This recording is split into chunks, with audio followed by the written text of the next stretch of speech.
સરકારી યોજનાઓનો લાભ નહીં મળતા હોવાની રાવ સાથે આજે દિવ્યાંગો ધ્રુજતા પગ, હાથમાં લાકડી અને એકબીજાના સહારે કલેક્ટર કચેરીમાં આવી રજૂઆત કરી હતી।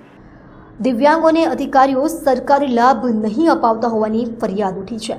સરકારે દિવ્યાંગોને મદદરૂપ થવા અનેક યોજનાઓ બહાર પાડી છે અને સરકારી યોજનાઓ દિવ્યાંગોને આ યોજનાનો લાભ આપવા માંગતા નથી।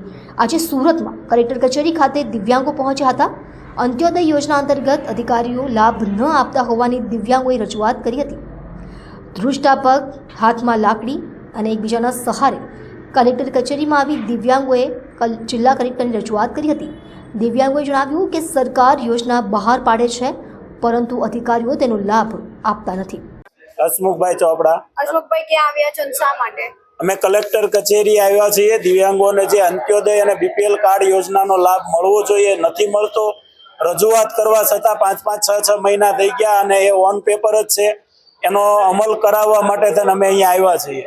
શું કરશું અહીંયા હવે રજૂઆત કરી છે, આગળ પણ કરી હતી પણ જવાબ નથી મળ્યો, તો હવે ફરીને રજૂઆત એક વખત કરી જોઈએ કે શું છે, જવાબ આપો। અમારે અહીંયા આવવું પડે એક શરમજનક ઘટના કહેવાય કે અમારે જે કન્ડિશન નથી ચાલી શકતા એ બધાને અહીંયા લાભ માંગવા માટે આવવું પડે। જે યોજના છે આ સામેથી આપો ને।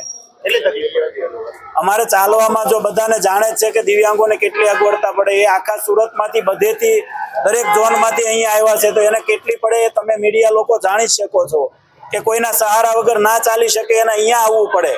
એક ખરાબ ઘટના કહેવાય।